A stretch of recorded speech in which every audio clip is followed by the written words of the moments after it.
हाँ, तो सभी बच्चे अपने अपने माइक आप ऑफ कर लो। क्लास शुरू करते हैं। अपने अपने माइक ऑफ कर लो आप लोग।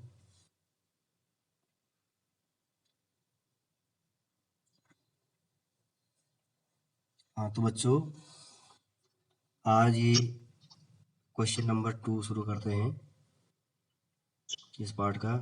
तो ये है लघु बीजाणुधानी तथा गुरु बीजाणुधानी के बीच अंतर स्पष्ट कीजिए। इन घटनाओं के दौरान किस प्रकार का कोशिका विभाजन संपन्न होता है? इन दोनों घटनाओं के अंत में बनने वाली संरचनाओं के नाम बताइए। तो बच्चों ये 3 नंबर का प्रश्न है। तो एक तो इसमें लघु बीजाणुधानी तथा गुरु बीजाणुधानी के बीच अंतर स्पष्ट कीजिए। 1 नंबर का ये पूछा जाएगा। दूसरा, इन घटनाओं के दौरान किस प्रकार का कोशिका विभाजन संपन्न होता है? और तीसरा भाग है इसका, इन दोनों घटनाओं के अंत में बनने वाली संरचनाओं के नाम बताएं। लघु बीजाणुधानी, माइक्रो स्पोरेंजियम और गुरु बीजाणुधानी मैक्रोस्पोरेंजियम। तो इसको समझेंगे, यानी इससे नर युग्मकोद्भिद का निर्माण होता है लघु बीजाणुधानी से, और गुरु बीजाणुधानी से होता है मादा युग्मकोद्भिद। तो इसी के बारे में हम इसमें पढ़ेंगे कैसे कैसे ये होता है।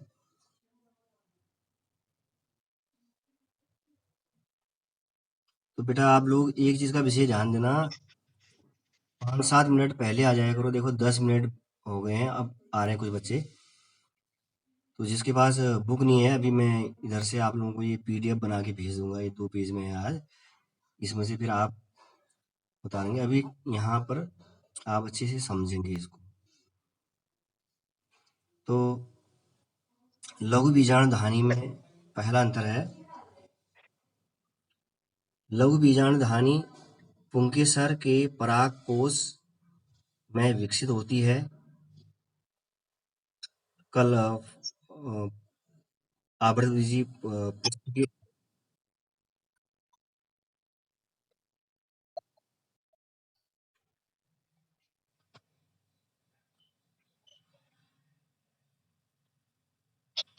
तो ये आवृतबीजी पुष्प के अनुलंब काट कल हमने बनाई थी, तो उसमें ये समझेंगे थोड़ा सा। लघु बीजाणुधानी पुंकेसर के परागकोश में विकसित होती है और इनका विकास परागकोश के चारों कोनों पर होता है। पुंकेसर कैसा भाग है? ये पुष्प का नरजनन भाग है। तो परागकोश में विकसित होती है और इनका विकास परागकोश के चारों कोनों पर होता है। अब गुरु बीजाणुधानी में समझेंगे। गुरु बीजाणुधानी अंडक के अंडाशय में जरायु से विकसित होती है। जरायु समझ रहे होंगे, प्लेसेंटा, जिसके द्वारा पोषण मिलता है बीज को। तो इसे सामान्यतः बीजांड कहते हैं। क्या कहते हैं इसे? सामान्यतः बीजांड कहते हैं, बीजांड। दूसरा अंतर है, लघु बीजाणुधानी चारों ओर से बाह्य त्वचा, अंतः स्तर, मध्य स्तर तथा टेपिटम से घिरी होती है। ये बच्चों, ये टेपिटम आप पहली बार सुना जैसा लग रहा होगा। तो ये टेपिटम क्या करता है? जो बाह्य त्वचा स्तर होता है, अंतः स्तर होता है, मध्य स्तर, इनको बीजाणुधानी में सुरक्षा प्रदान करने का कार्य करता है। ये टेपिटम क्या करता है? ये बाह्य त्वचा और अंतः स्तर, मध्य स्तर, इनको सुरक्षा प्रदान करने का कार्य करता है ये टेपिटम। तो 1 नंबर में कभी कभी पूछा भी जा सकता है, टेपिटम का क्या कार्य है लघु बीजाणुधानी में? तो इन स्तरों की सुरक्षा करना, बाह्य त्वचा, अंतः स्तर, मध्य स्तर। अब गुरु बीजाणु धानी, बीजांड चारों ओर से बाह्य तथा अंतः अध्यावरण को इंटीग्यूमेंट अध्यावरण से घिरी होती है। अभी आपको बताएंगे बीजांड के अनुलंब प्रकार, उसमें दिखाऊंगा मैं अध्यावरण कहाँ पर है। तो ये गुरु बीजाणु धानी बीजांड चारों ओर से बाह्य तथा अंतः अध्यावरण से घिरी होती है। आप इसमें देख भी लीजिए, ये मैंने बना रखा है, ये बाह्य और अंतः, ये है अध्यावरण। ये बीजांड के अनुलंब प्रकार अभी दिखाएंगे लास्ट में, तो इसके बारे में थोड़ा और मैं समझाऊंगा भी आप लोगों को। अब तीसरा अंतर है लघु बीजाणु धानी में अनेक लघु बीजाणु मात्र कोशिकाओं से अर्धसूत्री विभाजन द्वारा तथा असंख्य लघु बीजाणु परागकण बनते हैं। तो बच्चों पहले भी मैंने आप लोगों को बता रखा है अर्धसूत्री विभाजन कहाँ होता है। ये एक होता है समसूत्री विभाजन, एक होता है अर्धसूत्री विभाजन। तो अर्धसूत्री विभाजन होता है जनन कोशिकाओं में। किन कोशिकाओं में होता है? जनन कोशिकाओं में होता है। और जो समसूत्री विभाजन होता है वो होता है कायिक कोशिकाओं में। अब लघु बीजाणु गुरु बीजाणु धानी में तीसरा अंतर सुनेंगे। एकमात्र गुरु बीजाणु मातृ कोशिका से अर्धसूत्री विभाजन द्वारा 4 अगुणित गुरु बीजाणु बनते हैं। अगुणित समझ गए होंगे, खाली n x भी दर्शा सकते हैं उसे हम। गुरु बीजाणु बनते हैं, इनमें से 3 नष्ट हो जाते हैं और केवल एक ही गुरु बीजाणु क्रियाशील रहता है, एक गुरु बीजाणु। अब चौथा अंतर समझेंगे लघु बीजाणु धानी में। लघु बीजाणु यानी परागकण पराग कोश के स्फुटन मतलब टूटना, फटना, स्फुटन से मुक्त हो जाते हैं और ये नर युग्मकोद्भिद होते हैं। क्या होते हैं? ये नर युग्मकोद्भिद होते हैं। इनमें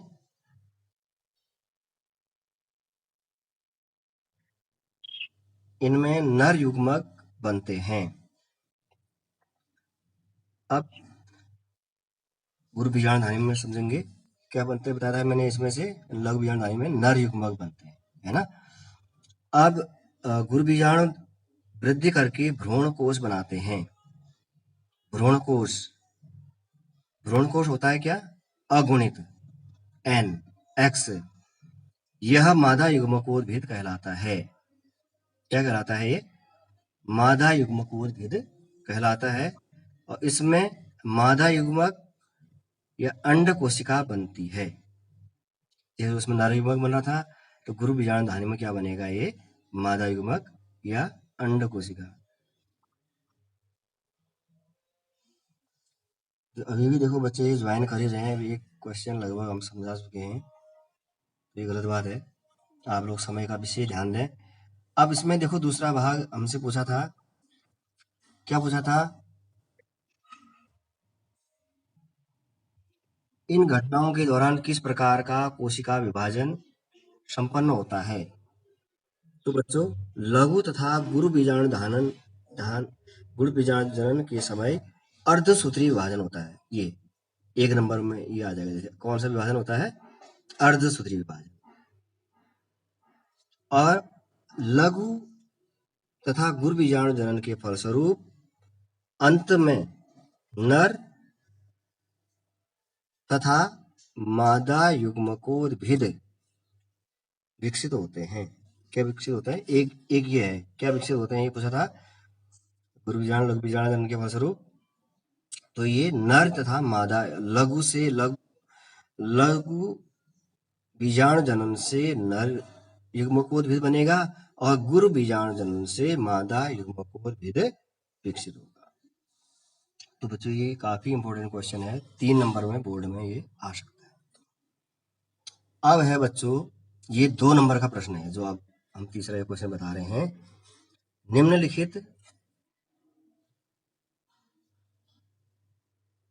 निम्नलिखित शब्दावलियों को सही विकासीय क्रम में व्यवस्थित कीजिए। इसमें ऐसे आप आगे पीछे करके दिया रहेगा ये, जैसे परागकण, बीजाणु जनन ऊतक, बीजाणु जन ऊतक, लघु बीजाणु चतुष्क,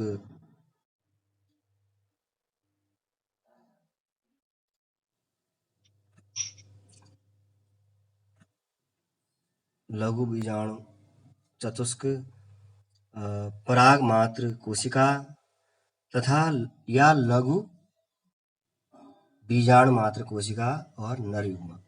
तो आपको ये एक व्यवस्थित तरीके से नहीं दे रखे हैं और आप व्यवस्थित तरीके से इसको लगाएंगे। तो बच्चों सबसे पहले बनता है बीजाणु जन ऊतक। इस विकास क्रम में सबसे पहले क्या बनेगा? बीजाणु जन ऊतक, उसके बाद पराग या लघु बीजाणु मात्र कोशिका, फिर उसके बाद बनेगा लघु बीजाणु चतुष्क, फिर चौथी अवस्था में बनेगा परागकण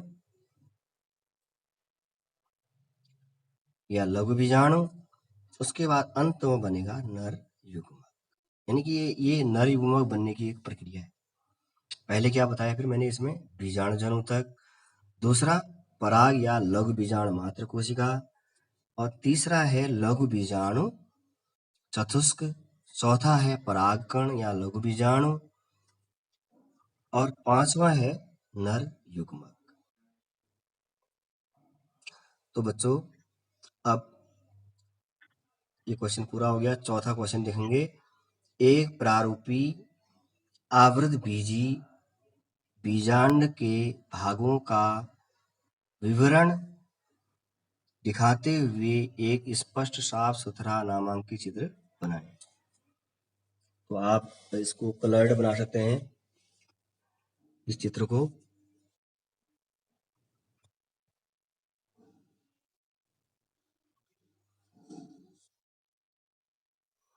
तो इसमें देख रहे होंगे आप, ये निभाग और ये है प्रतिध्रुवी कोशिकाएं। निभाग को इंग्लिश में चले जाएगा प्रतिध्रुवी कोशिकाएं, एंटीपोडल सेल्स। और ये इसमें सबसे मुख्य है बच्चों, ये देखेंगे आप द्वितीयक केंद्रक। अब ये द्वितीयक केंद्रक आपने पहले भी सुना होगा, ये होता है बच्चों 2n। अब इसमें जो परागकण, देखो इसमें बच्चों जो परागकण आएगा ये यानी नर युग्मक। परागकण क्या है? नर युग्मक जब इस द्वितीयक केंद्रक से मिलेगा, इस द्वितीयक केंद्रक से मिलेगा, तो पहले से ये 2n है, तो एक n और इसमें मिल जाएगा, यानी क्या हो जाएगा? ये 3n हो जाएगा। द्विगुणित होकर क्या हो जाएगा? ये त्रिगुणित। तो यह क्रिया कहलाएगी ये क्रिया क्या कहलाएगी? द्विनिषेचन कहलाएगी। क्या कहलाएगी? द्विनिषेचन या त्रिसंलयन। त्रिसंलयन क्यों होगा? क्योंकि दो तो पहले से संलयित है और एक नर युग्मक इसमें और आ गया, तो ये हो गया त्रिसंलयन। इसे दोहरा निषेचन या त्रिसंलयन भी कहते हैं। जब एक द्वितीयक केंद्रक में एक नर युग्मक जुड़ जाता है, जब द्वितीयक केंद्रक में एक नर युग्मक जुड़ जाता है, तो इस क्रिया को दोहरा निषेचन या त्रिसंलयन कहते हैं। तो ये हो जाएगा बच्चों त्रिगुणित हो जाएगा या 3n हो जाएगा। तो अब ये इसलिए बता रहा हूं क्योंकि ये बोर्ड एग्जाम के लिए काफी इंपॉर्टेंट है। त्रिसंलयन हो जाएगा, 3n हो जाएगा, गुणसूत्रों की संख्या 3 हो जाएगी। उसके बाद भ्रूण पोष का निर्माण होता है।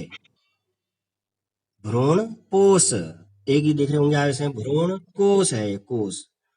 भ्रूण कोश होता है क्या? खाली अगुणित n होता है, और भ्रूण पोष होता है त्रिगुणित 3n। तो ये इस भ्रूण को पोषण प्रदान करने का कार्य करता है, और जो भ्रूण कोश होता है ये इसको इसको ढकने का काम, सुरक्षित रखने का कार्य करता है।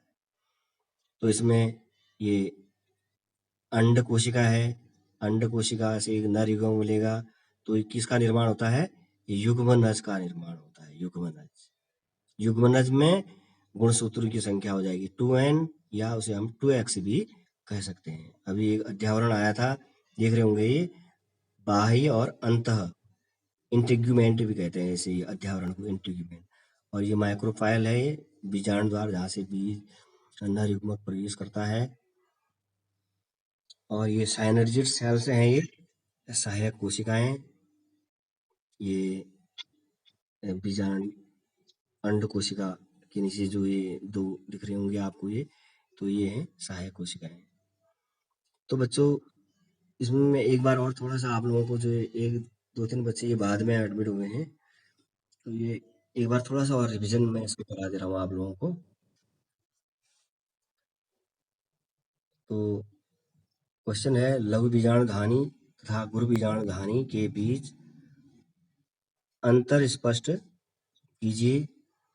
तो इन घटनाओं के दौरान किस प्रकार का कोशिका विभाजन संपन्न होता है?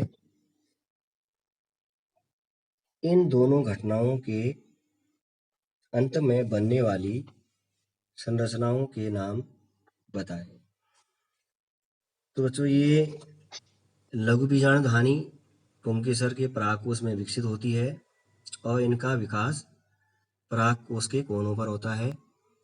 और जो गुरु बीजाणु धानी होती है, ये अंडक के अंडाशय में जरायु से विकसित होती है और इससे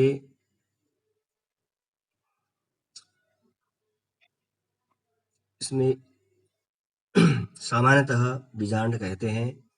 और बीजाणुधानी चारों ओर से, दूसरा अंतर है, लघु बीजाणुधानी चारों ओर से बाह्य त्वचा तथा अंतः स्तर या मध्य स्तर तथा टेपिटम से घिरी होती है। टेपिटम मैंने बताया था अभी, क्या है ये? बाह्य त्वचा, अंतः स्तर, मध्य स्तर को सुरक्षित रखने का कार्य करता है। ये बोर्ड एग्जाम में पूछा भी गया है, टेपिटम का क्या कार्य है बीजाणुधानी में। और गुरु बीजाणुधानी, बीजाणु चारों ओर से, दूसरा अंतर है गुरु बीजाणुधानी में, गुरु बीजाणुधानी बीजाणु यानी चारों ओर से बाह्य तथा अंतः अध्यावरण से घिरी होती है। तीसरा अंतर है, अनेक लघु बीजाणु मात्र कोशिकाओं से अर्धसूत्री विभाजन द्वारा असंख्य लघु बीजाणु या परागकण बनते हैं। और गुरु बीजाणुधानी में एक मात्र गुरु बीजाणु मात्र कोशिका से अर्धसूत्री विभाजन द्वारा 4 अगुणित गुरु बीजाणु बनते हैं। इनमें से 3 नष्ट हो जाते हैं और एक गुरु बीजाणु क्रियाशील रहता है। चौथा अंतर है, लघु बीजाणु परागकोश के स्फुटन से मुक्त हो जाते हैं। स्फुटन का मतलब फटना या उसे निकलना, मुक्त होना। ये नर युग्मकोद्भिद होते हैं और इसमें नर युग्मक बनते हैं। और गुरु बीजाणुधानी में गुरु बीजाणु वृद्धि करके भ्रूणकोश बनाते हैं। यह मादा युग्मकोद्भिद कहलाता है और इसमें मादा युग्मक अंड कोशिका बनता है। और इसके 2 भाग दिए गए हैं, जैसे इन घटनाओं के दौरान किस प्रकार का कोशिका विभाजन संपन्न होता है। तो इन घटनाओं, लघु तथा गुरु बीजाणु के समय अर्धसूत्री विभाजन पहले बता रखा है मैंने, कभी भी जनन कोशिकाओं में अर्धसूत्री विभाजन होता है हर हमेशा, और कार्य कोशिकाओं में समसूत्री विभाजन होता है। तो बच्चों, लघु तथा गुरु बीजाणु जनन के फलस्वरूप अंत में नर तथा मादा युग्मकोद्भिद विकसित होता है। जैसे इसमें पूछा था, इन दोनों घटनाओं के अंत में बनने वाली संरचनाओं का नाम बताएं। तो ये लघु तथा गुरु बीजाणु जनन के फलस्वरूप अंत में नर तथा मादा युग्मकोद्भिद विकसित होते हैं। अब अगला क्वेश्चन है, निम्नलिखित शब्दावलियों को सही विकासी क्रम में व्यवस्थित कीजिए। परागकण, लघु बीजाणु ऊतक, लघु बीजाणु चतुष्क, पराग मात्र कोशिका या लघु बीजाणु मात्र कोशिका और नर युग्मक। तो बस इसका सही विकासी क्रम है बीजाणु ऊतक, पराग या लघु बीजाणु मात्र कोशिका, तीसरा है लघु बीजाणु चतुष्क, चौथा है परागकण या लघु बीजाणु भी कह सकते हैं, और पांचवा है नर युग्मक। तो बच्चों, अगला क्वेश्चन है, एक प्रारंभिक आवृत्ति बीजांड के भागों का विवरण दिखाते हुए एक स्पष्ट साफ सुथरा नामांकित चित्र बनाएं। तो ये अभी मैं आप लोगों को ये इसको पीडीएफ में भेजूंगा, ये उससे आप नोट करेंगे।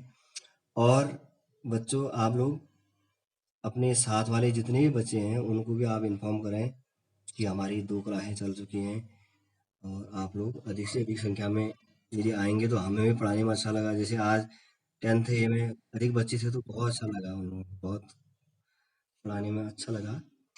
तो ये आप अपने साथ वालों को भी इन्फॉर्म करेंगे। तो बच्चों, यदि आप लोगों को कोई क्वेश्चन पूछना है तो आप अपना माइक ऑन करके पूछ सकते हैं।